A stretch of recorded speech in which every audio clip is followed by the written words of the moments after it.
Hi. Yeah, it wasn't long, actually, after I got back to London that my money stopped, my disability, my ESA, even though,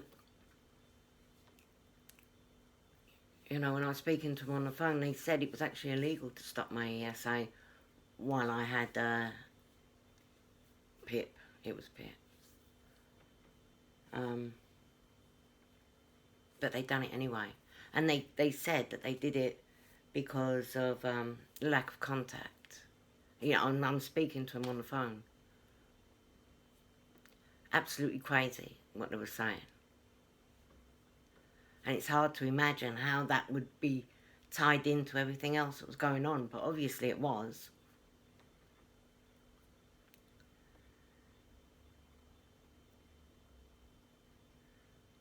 They stopped my money. It wasn't long after that I realised that they'd stopped my mail, which should have been obvious to me as soon as she said there was lack of contact. It was like she knew that my letters weren't getting through, even before I did. It's hard to miss something that you're not seeing, if you know what I mean. You don't know that you're not getting a letter. But, yeah, it became very, very obvious. So I had no way to phone people. I was blocked. Trying to sort out my credit cards and things like that. All I'm doing, because they can hear everything that I'm saying, is I'm giving them all my security details to everything that I can't get in contact with myself. I can't deal with these things because my calls are being redirected to these people pretending to be the people I wanted to speak to, asking me all my security details so they can supposedly sort out my problem. But in actual fact, they was just taking over everything as I was trying to nail things down to keep them safe or to alert them that my identity had been stolen and that all these things was happening. I couldn't get in touch with anybody. And then lockdown. Lockdown, everything's shut, everything's done on the internet and the phone. I'm totally isolated.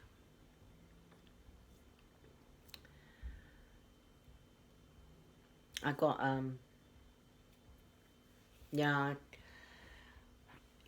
as I'm searching through the database on my phone and I'm seeing all these messages, she's telling me everything that I'm doing. That's when I realised they've put cameras in my flat as well. I called the police. I got my neighbour to call the police to make sure that I knew that I was getting through. And they came, told me that I had an overactive imagination, basically, in what they were saying. I told them about my mail. And about the things that was going on with the bank, and that I knew that they had accounts made up in my name, and whatever it is that they're getting, because I didn't know what it was, it had to be paid into my account. So they actually made up all these fake fraudulent accounts in all these different banks so as it could be paid into them accounts, and I don't even know that it's been paid. I mean, it turned out that it was inheritances, plural, and a lot of money. And their sole objective was to keep me skint, like totally broke, vulnerable, battered, poisoned, ill.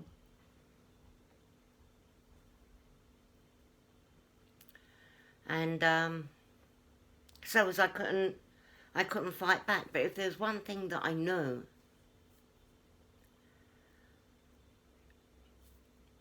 is that they were hiding it for a reason. They were hiding me for a reason. which meant there was somebody out there that could help me.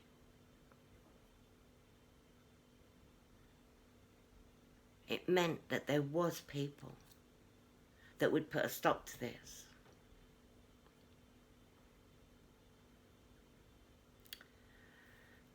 So, you know, that's why I'm doing these videos and trying to get my story out there and trying to get help.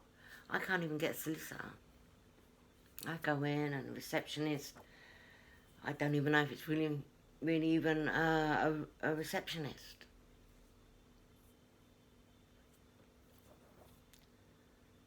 Everywhere I go, it's always somebody pretending to be somebody.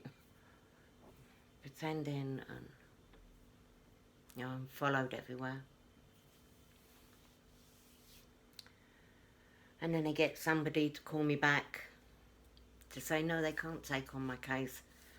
Civil action against the police and hospitals and doctors and church and charities. I mean, even Women's Aid won't help me. And even got the police to come and abduct me from my hotel where I'd fled to Scotland and lock me up in a hospital in Edinburgh. But I mean, it looked very much to me, you know, they weren't trained staff.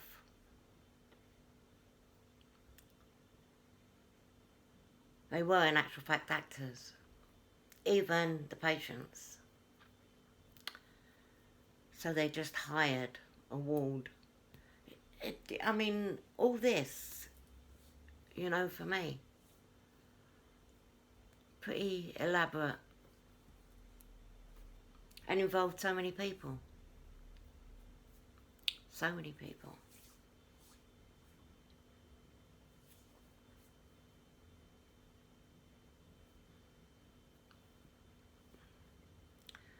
You know, I keep reflecting back on the hospital.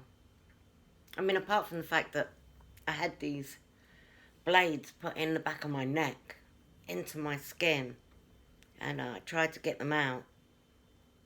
But I just pulled out the padding. So I just got these blades. My neck was gaping in two right away across my neck, gaping wide open, and they just pretended that they couldn't see it. I got these burns all over me, bruises, my nose broken, burns all around my face, even at the back of my ears. Got, and they just pretend they can't see nothing, and there's nothing wrong. Either that or, yeah, they locked me up in one of their waiting rooms, and now I'm transferred to a high security psych ward, where they explained to me that they're extremely concerned about my memory, and that I have to have these high doses of really potent medication. Oh, it's not just me either. It's very sad to see so many women in there, knowing their families are involved. Wealthy women that either their partner or their children have just had no use for anymore. Outlived their usefulness, but didn't want to relinquish the money. So yes, slap a mental health label on your head, deem you incompetent, forge a power of attorney, and there's a constant stream of money flowing to the families, the people who work in the hospital, the police,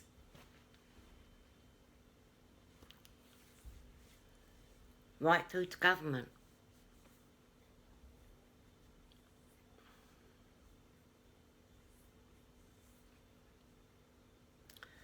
Really shocking. I mean, somebody's got to put a stop to it. I mean, I don't know why it's not even all over the news yet. People are being killed in that hospital. People are dying. People are having their memories wiped, which is as good as dying. Your life's gone.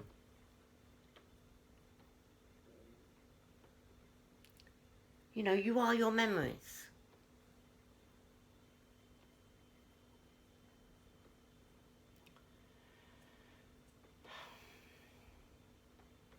And you're isolated there. They block your phone so you can't phone out. You use their landlines, and at the switchboard they redirect it. You say you want a solicitor, they get you one of their solicitors.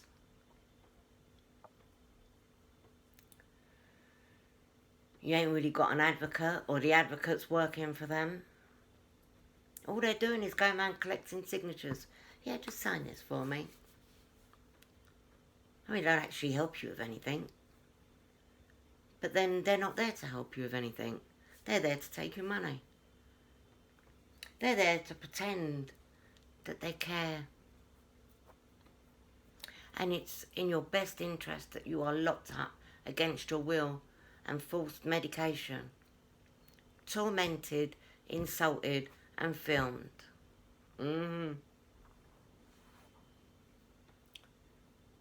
Because by now I've got a big following. People just must love waiting for me to shut my eyes to see the amount of people that come crawling out the woodwork to attack me.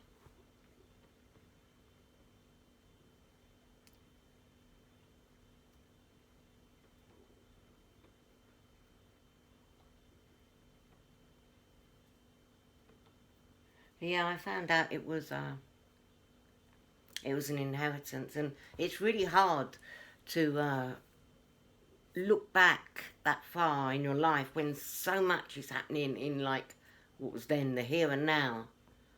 You know, you're trying to decipher these things. The last thing you want to think about is going back 15 years.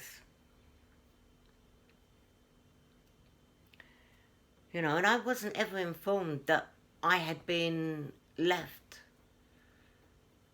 this estate. But everybody had decided that they wanted it.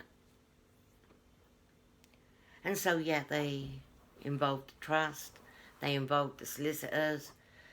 This is all has to go to court, and the judge has to do this, and somebody's there.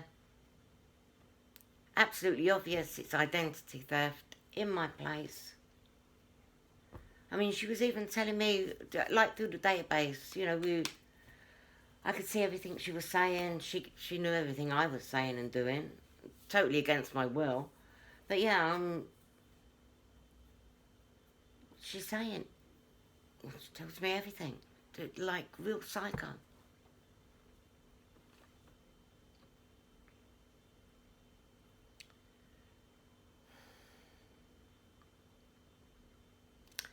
Yeah, we went to court and we paid the judge. And I know that you're going to tell the truth, but we're not going to tell the truth. It's like in a real cryptic, very sick person. And I kept wondering, why are the police not doing anything about her? I mean, whatever it is they've got going on, surely they've got to see her as being a liability.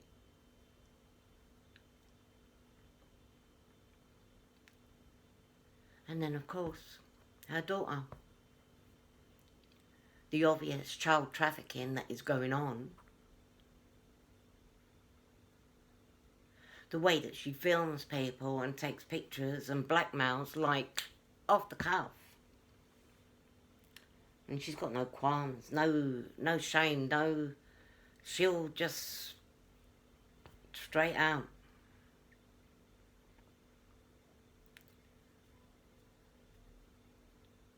So it's like, I mean, I'm only supposing because I don't actually know, that she's got them in compromising positions.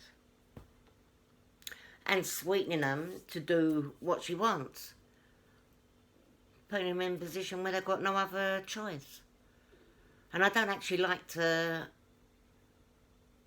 make excuses for people because I don't think there is an excuse. I don't think it's an excuse for their behaviour, and I don't, you know, in their own behaviour or where it's concerned, you know, if you've been put in a compromising position, you should resign. If you can't do your job to the best of your ability, when there's so many people's lives at stake, well, the whole thing is just wrong. It's just wrong, and it's sick. Well, they're all sick. They're all mentally, something's wrong. Where your privacy means nothing to them. That they are actually allowed to use you as a toy. Film what they're doing.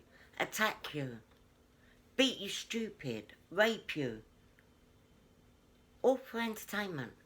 Putting it all on camera. I'm a grandmother. I've got 10 grandchildren. I have no criminal record.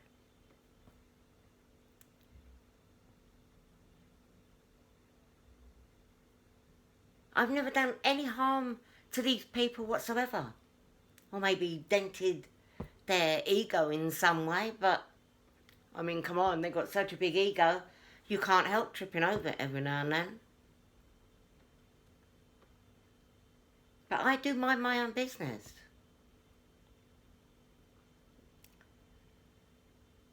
I mean, when I found out the extent of this affair, I left. I mean, why pursue me? Oh yeah, the money.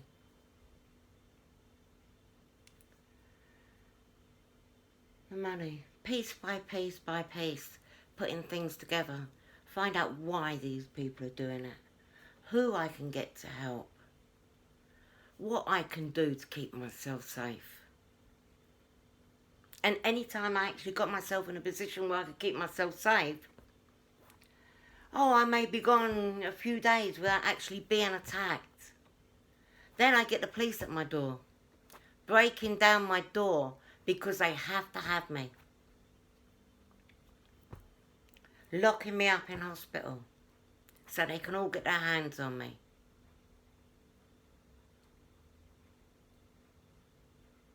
Pulled from pillar to post.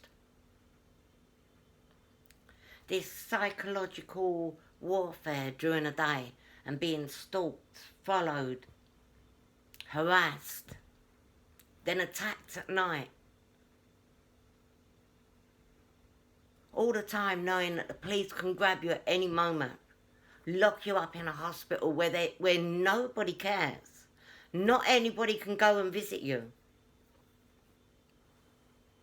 Where you can't get a message out to the outside and they're trying to kill you.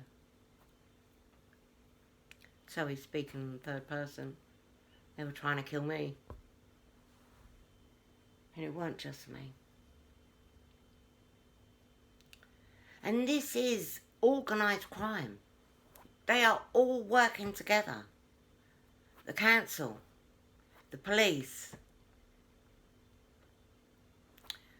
charities, churches, social services.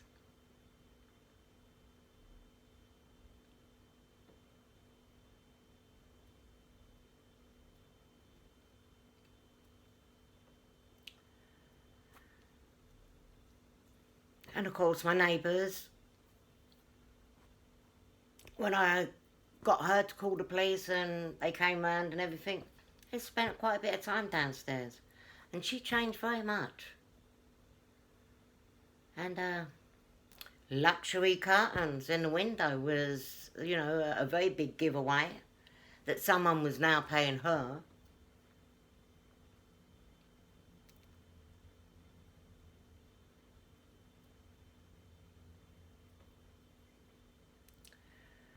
Something to do with they had to get into my flat to do their banking. I suppose the location.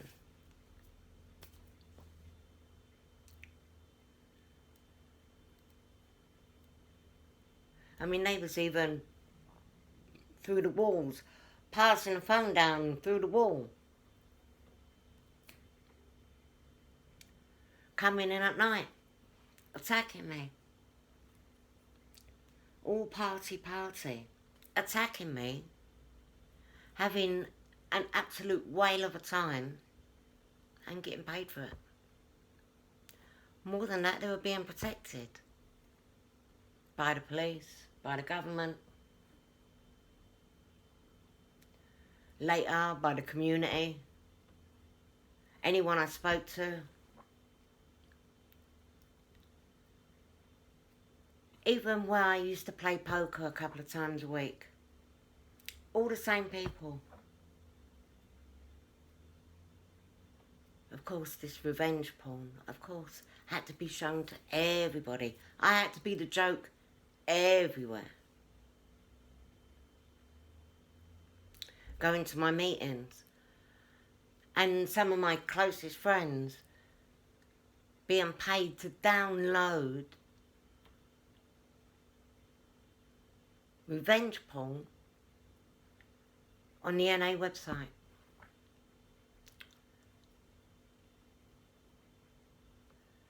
And of course I didn't know about it at the time because I couldn't use the computer.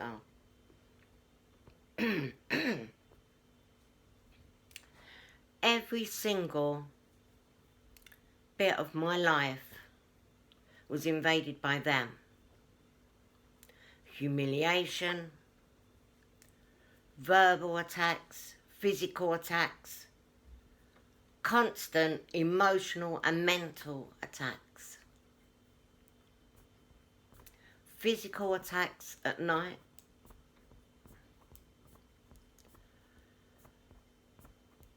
My mail stolen, followed everywhere. I can't even post a letter out.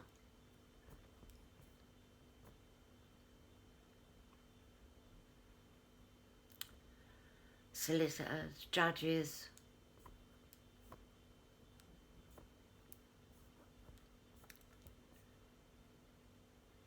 I'd lived in the same area since I was a child. I mean, goodness, I was born up the road. Just up the road. I'd never had a problem with anyone. I had that amount of respect that no one would disrespect me to my face. Nobody was concerned about me being anywhere. And to see everything changing. They were slandering my name to everybody. Paying people to slander my name. Calling me a child molester. A prostitute.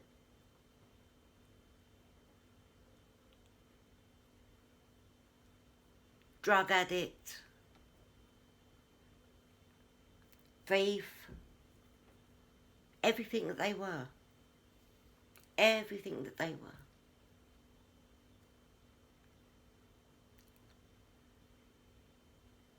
And it all followed me, no matter where I went.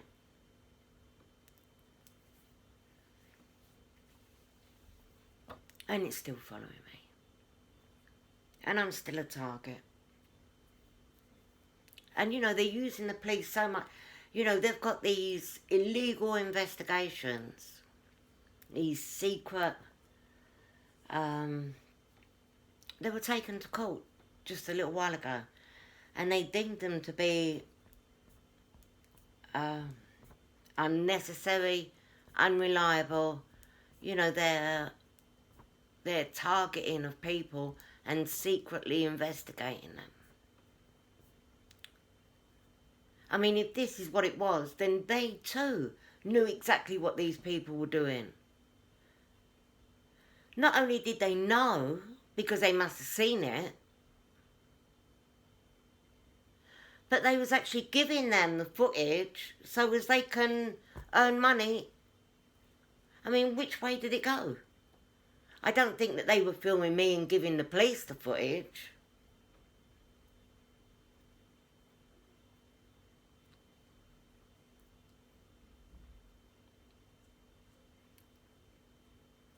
I mean, if this really was under an illegal investigation,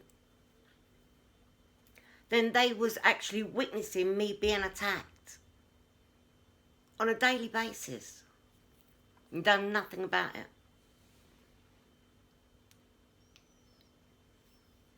Followed everywhere. So the letters that I was posting wasn't even going out because somebody would come along and take it either out of the box or pay somebody in the sorting office to get that letter out.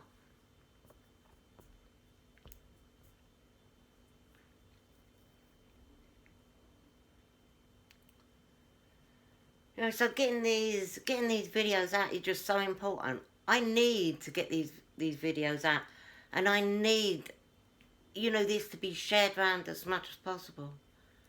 I need this help. I need this to be exposed. And like I said, it's not just me this is happening to. You know, when the government actually make a power grab like that, and they're making money off of people, and the hospitals are killing people. The police are abducting people, having them locked up in the hospital.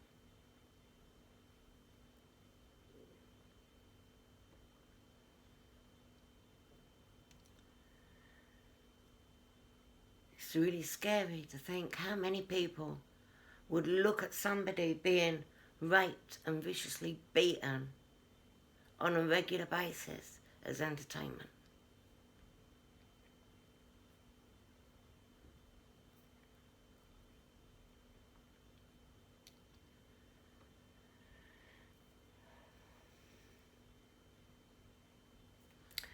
But yeah, like I said, I'm keeping these really short.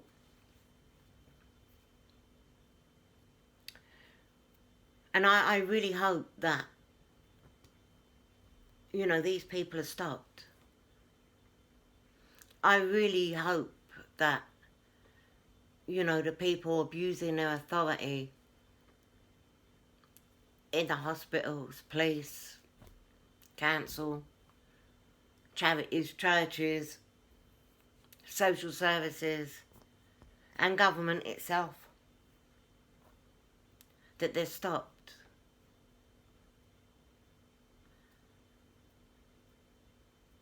That there is some kind of justice, because we need it. We all need that. We need to feel safe in our own homes. This kind of behaviour is outrageous. And there's the new one. The light's on that. All over my back. All over my head. The scars. 5.5 years of regular beatings. Smashed nose. I've still got these blades in my neck. It's not like I can go to the hospital and say, look, can you just take these out, because I'm really getting fed up of them cutting through the back of my neck and round the front.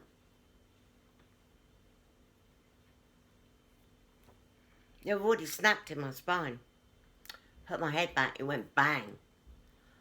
I got pieces everywhere, all around my neck. Can't get no help. If somebody offered it to me now, how could I trust them? How could I trust them?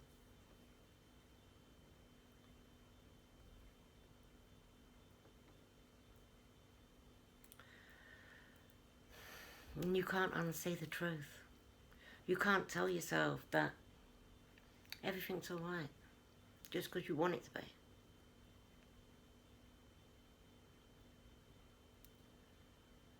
I mean, it is better. I haven't had the police trying to break down my door, although they do walk past quite regularly. I do think something's happening with the police where they are making a difference. It looks. I don't want to speak too soon.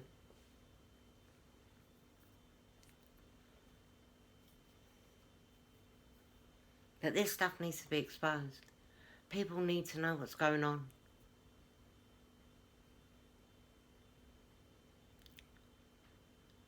I want my inheritance. It needs to be in better hands than it's in. What they are using this money for.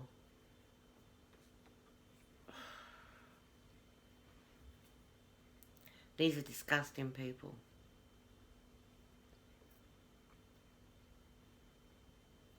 And frightening that these are the sort of people you wouldn't want anywhere near you. Yet we have to trust them because they're in that trust position.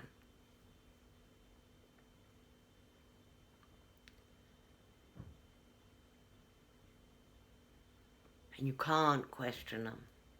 If you do, you're the one who's mad.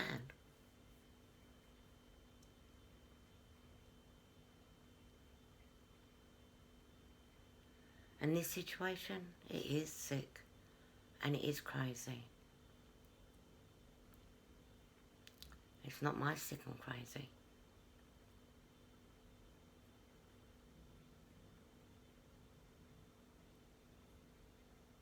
The amount of people that are involved in this, organisations, corporations,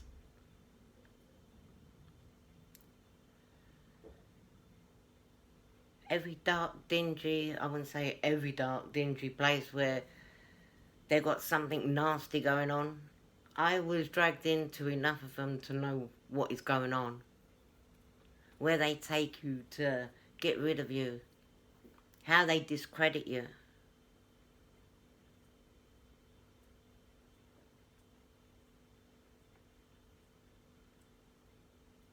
When I first told the bank about these, I mean, this is how I found out they was involved. That they'd made up these bank accounts and they were diverting my money. The manager looked into my account, saw that I had £2.65.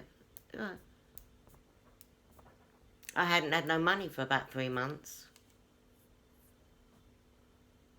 And he laughed at me.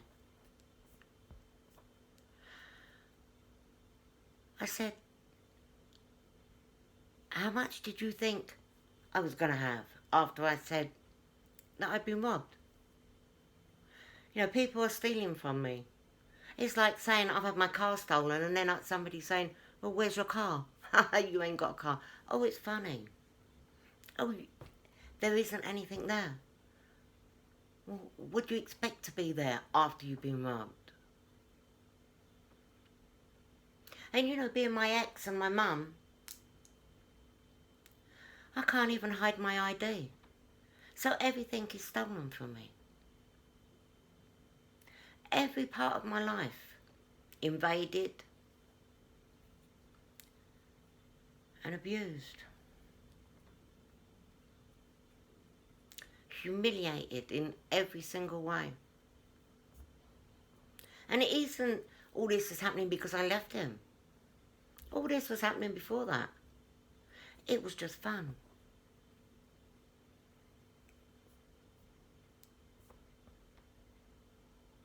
But yeah, I'll be back soon. I did say I was going to keep it short. Till next time.